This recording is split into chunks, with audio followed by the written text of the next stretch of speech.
First, I'll just go over like seated position. So when we're accelerating, sitting down, coming out of corner, whatever it may be, we kind of want to think about chin close over the handlebars, and you're not going to be way back here like this. You're going to be more up towards the front of the bike. And I want you guys to always kind of think about having a good kind of athletic, aggressive stance on the bike, whether you're sitting down, standing up, braking, or accelerating. We kind of want to have that good athletic position the whole time. So with the accelerating, starting from the top, kind of working down, chin kind of over the handlebars a little bit, because you need to kind of lean forward to I guess do the opposite thing as you're accelerating, so that way you don't wheelie, and so you're getting that weight over the front of the bike. And like I said, chin over the handlebars, and then kind of moving down. You're going to be with your upper body a little bit leaned over, but not too much, because if you lean just straight up and you accelerate, you're going to go like this. So kind of counterbalancing the acceleration, leaning forward just a little bit, and then elbows are up. And then as far as your levers, I want you guys to try to get in the habit of always having like 1 or 2 fingers on the front brake and the clutch lever when you can. So not grabbing it with all fingers. I use my pointer fingers. Some people use the middle fingers. Some people use the 2 of them. Really just preference on those, but trying to always have a finger on those levers will make a big difference. So that way when you do need them, your fingers are already there ready to go. And then elbows up, like I was saying, and then working down. You're going to be towards the front of the seat. You don't have to be all the way up on the top, but towards the front of the seat when you're accelerating. And then as far as your knees are most of the time going to be clamping on the bike. So with that, your foot position is important also. If you guys think about it, if your feet are out like this, where does that put your knees? Pointing straight out, right? So if you change that on the balls of your feet here, so just pat your toes on the balls of your feet, and then you point your toes in, that's going to put your knees in a good position to lock into the bike and clamp the bike really well. So that kind of covers our foot position too. We don't want to be down here on our heels, because then it's going to be, you know, if you have a log or rocks or whatever, really susceptible to smashing your foot there. And then also you have better positioning here, and you're able to almost press down into your foot pegs to get some more traction even. So having that foot position, so that's kind of the sitting down position, and that changes a little bit going into corners and stuff, but still the same. If you're going to go around the corner sitting down, you're going to still kind of be in that forward position on the seat, elbows up, chin kind of over the handlebars, and feet on the pegs, balls of the feet on the pegs. And then, you know, some corners you are going to have to put your feet out, but the more you guys can keep your feet on the pegs, the better it's going to be. The more control you'll have of the bike, the more traction, and the less energy you have to waste. Because if you think about it, sticking your foot out, dabbing it, that's going to waste energy throughout, you know, a 2-hour race or whatever it is. So keeping that in mind as well. And then kind of moving on to standing and braking sitting down, but if you're coming into a corner real hard, most of the time you're going to be standing up when you're braking. So the standing up position, a lot of it's really similar. In that attack position, say you're accelerating, you're going to have that same kind of position, kind of your chin over the handlebars. And I want you guys not just to be upright like this, standing straight up. I want you guys a little bit with your butt back, hips back, and kind of in that athletic position like I was talking about, and kind of leaning, you know, leaning forward into it, so that way, you know, you're not getting thrown off the back of the bike or wheeling, anything like that. So other than that, you know, still your elbows are going to be up in that good position, fingers on the levers, and then balls of your feet on the foot pegs. Again, you don't want your heels on the foot pegs. Balls of your feet on the foot pegs, and then almost pointing your toes in towards the bike just a little bit is going to drive those knees into the bike. Again, if you have your feet out like this, your knees are pointed away from the bike, and so having them driven into the bike is going to have you have more control over the bike. So the more control you have by squeezing, the more the bike is going to go where you want it to go. So almost thinking about, you know, pointing your toes in just a tiny bit into that bike, put your knees in a good position to really lock in there. And then you don't have to have, see right here, if I have good position and locking on my knees, the bike's not going anywhere. But if I'm like this, the bike's everywhere. So, and that also takes a lot off your hands. If you guys get arm pump, you can think about using your knees and your legs a little more, and you'll get less arm pump because you don't have to use your hands as much. So that's kind of the general accelerating position. And then as far as braking, it's going to be really similar, except we're just going to move the hips back a little bit, and you're going to be towards the back of the bike instead of towards the front of the bike. So again, you're kind of counteracting the braking. So you're braking real hard, and you're kind of leaning back, still that athletic position. And I don't want you guys just way back here like this. I still want you kind of over the bike, but your hips just kind of slide back a little bit more in that position. So I think that's really the biggest things. Got anything else?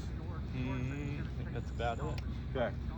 I know that's a lot to take in just all sitting here, but we'll try to work with you guys as we kind of do the drills and stuff. What do you have?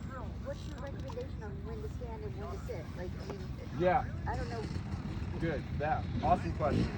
So my recommendation as far as sitting and standing is honestly stand as much as you can, and through the corners is really the only time that I would recommend sitting. And there's going to be, you know, there's going to be times when you are going to sit going straight, or, you know, some corners obviously you're going to sit. But for the most part, the more you guys can stand, the better off you're going to be in the future. What's the rationale behind that? Do what now? What's the rationale? What's the reason behind that? So standing up, you're going to just be able to absorb a lot more and have better control if you hit something, things like that. And if you're sitting down, you're going to be taking a lot of the impact and stuff. And then also standing up, if you guys have that good foot position with your feet on the balls of your feet there, you can almost use your legs as that much more suspension. So if you guys watch like somebody going, supercross guys going through the whoops, you'll see their ankles will actually be going up and down like that, almost as more suspension. So that's another reason, kind of the standing up and that foot position right there. And so, yeah, so like around these corners, I want you guys to focus on maybe trying a little bit of both of it, but sitting down is probably going to be more comfortable just because you can kind of have that lower center of gravity moving forward on the bike, putting a lot more weight on that front tire going around the corner. So to answer your question, like out here, flat corners, a lot of stuff like that, you are going to be sitting down. But those rougher corners with roots or rocks, whatever, that's when you're going to want to stand up. So does that answer your question pretty well there? Okay, awesome. Anybody else have questions there? I have one. Yeah. So, I'm so used to like trying to keep my feet like flat on the pegs. Yeah. I saw you were kind of bringing yours up sometimes. Like, so when do you do that again? As far as, Like, I thought you brought your heel So, up like at here? one point. No, I mean like So, this, unless you were just. She was talking about Like when you were tilted a little. accelerating, you were kind of Okay. putting Okay, your that's- feet yeah. in front Like of the here? pegs. Yes. yeah, Yep. so this Right. is just, yeah, is this what you're talking Yes, about yes. here? Okay, yeah. So this is just sitting down, Uh-huh. just because like I can't get my foot flat there. Oh, so that makes sense. yeah, it's just Okay. naturally up like that. And Gotcha. I like to kind of, when you're sitting down and trying to sit in the front of the bike, you can push against the front of your foot pegs to kind of keep yourself Oh, I up see. forward on the tank. Oh, you know what my problem was? I'm too far back if my feet can be flat on the pegs. Mhm. I was too far. I need to come forward. Yep. Okay. Yep. Thank you. Yep. So, yeah, that's kind of the position there. Yeah. Gotcha. You're up on the bike, so you're naturally there. Gotcha. So, Okay. yep. Anybody else have questions about that? Okay. So, what we're gonna So they are working on trying to come to nearly a complete stop and not losing their balance.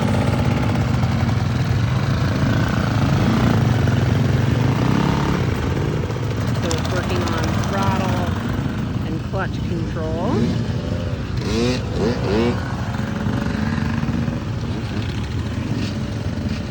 That was good.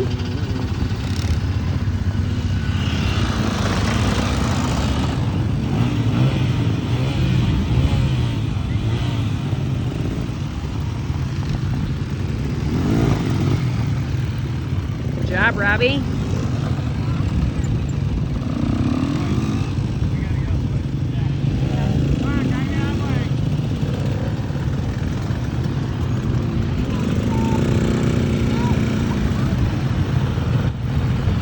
Angela. How's that for you guys? Is that good? Yeah, good.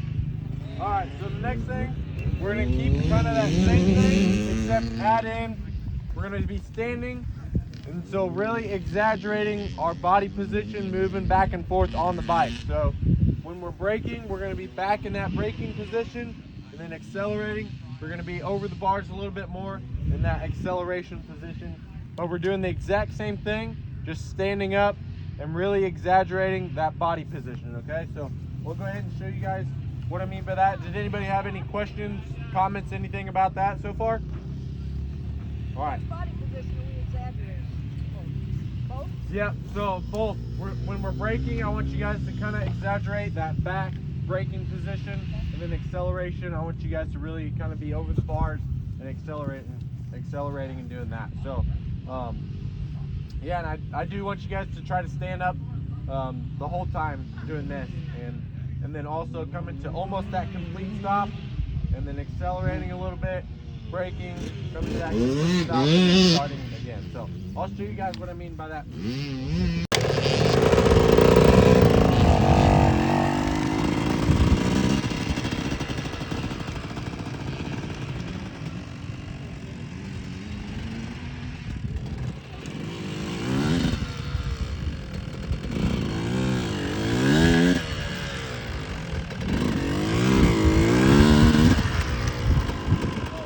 That braking into the acceleration now, and so we're going to do the same drill that we were just doing, except we're going to add that braking a little bit more. So using our front and our rear brake, that's important because the front brake is way more powerful than that back brake, and I'll show you guys in a second what I mean by that. But that front brake has a lot more stopping power than the rear brake does if you guys use it to its full potential. So keeping that in mind, we're going to do that same drill where you guys are accelerating, kind of leaning forward through the acceleration, working on that clutch and throttle control, and then now we're going to add the braking in too, so where you guys are leaning back and really focusing on using both brakes and coming to almost a complete stop and then starting again. So we'll go around the cones doing that a few times.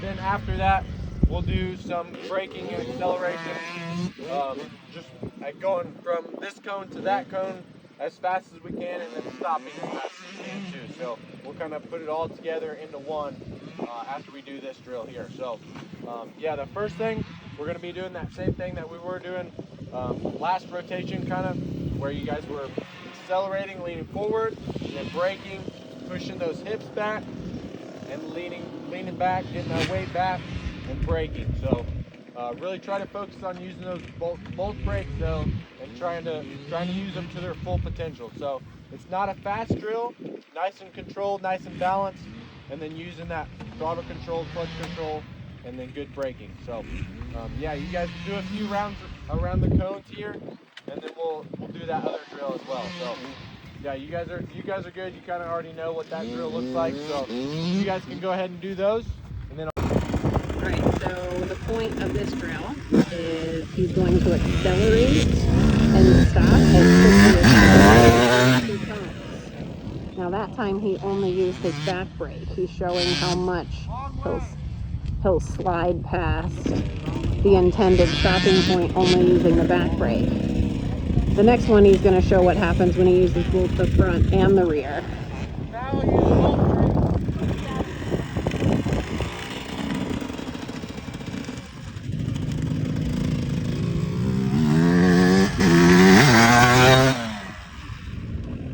He's going to stop a lot sooner that way.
actually kind of go through it and kind of show you guys what it looks like, and then give you guys a shot at going through it and everything as well. So going into the corners, I want you guys to put into practice what we've focused on with our braking. So most of them standing up, where you're leaning back, pushing those hips back, and then back over the back of the bike a little bit, braking real hard going in. And then it's a right-hander, so I'm going to transition up to the front of the bike, sitting down, and either sticking your leg straight out or keeping it on the foot peg. Either way, a lot of these corners are flat and maybe slick, so up to you guys. Like I said earlier, the more you can keep your feet on the pegs, the better though.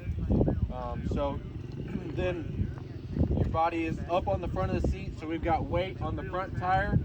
Our elbows are both still up, but this outside elbow is the one that's really important because it gives us leverage on the handlebars to keep the bike turning. If it wants to keep pushing, you kind of keeping that elbow up will help keeping the bike turning. So doing that, and then so at this point we're off the brakes, rolling through the apex of the corner, the middle of the corner, and then rolling back on the throttle, and then coming out of the corner. You're going to be leaning forward a little bit over the handlebars, rolling onto the throttle. Nice and smooth throttle out of the corners too. So it's all a smooth transition. If you guys get the smooth part down, then slowly over time, the smooth and the form, the technique and everything, then slowly over time you guys will get more and more comfortable with it. So just to kind of recap, so coming into the corner, braking hard, pushing those hips back. You're still kind of squeezing the bike a little bit with your knees and everything, and that'll help you from sliding forward too. So squeezing the bike, hips back, and both brakes, front and rear. And then coming into the corner, we're sliding forward to the front of the seat, moving your foot off the brake so you're not riding the brake all the way around the corner, and then transitioning onto the throttle, leaning forward out of the corner, and accelerating into the next one. So any questions on that? Good on that? Okay. Logan, you got anything more on that? The only thing I would add is don't be afraid to stand up really deep into the corner, because really you don't need to sit down until you're getting back on the gas. You kind of want to try to eliminate the coasting, because if you're coasting, you're kind of just wasting energy. You're not really doing anything. So yeah, like he said, you really want to go seamlessly from braking, sit down into the seat, accelerating smooth, and then once you get straightened up, you can rip it.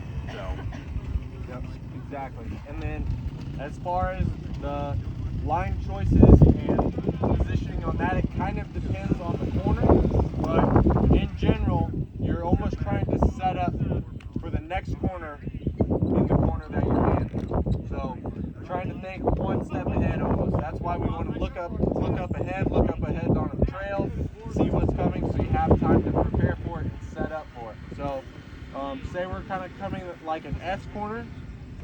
I'm going to set up wide for this first one, so that way I end up on the outside and it's more of a straight shot to that second one. So a lot of people, you know, they're coming real close to the inside, hugging the inside, and then they have to fade out wide towards the end, and that sets them up terribly for the next corner. So and I found even like a lot of the woods guys and everything, it's harder to kind of get that in their head. You know, I don't know if it's because they're going around trees or whatever it is, but a lot of like motocross guys are really good at setting up for corners and stuff, just because, you know, that's all they have is just nice smooth corners. So it's a lot easier. So on this grass track, I want you guys to try to focus on that. Coming a lot of the corners, you're going to come start out wide and setting up, and then fading to the inside coming out of it.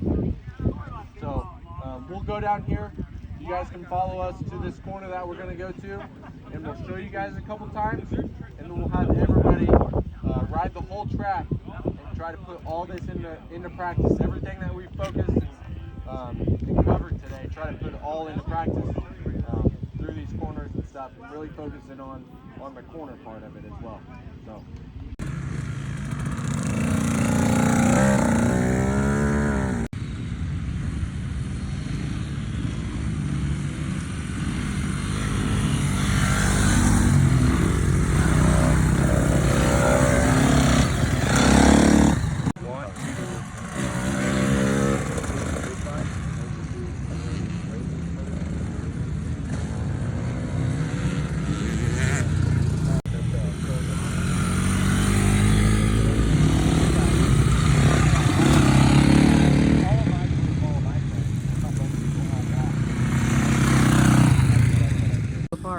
A lot of people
as you can tell.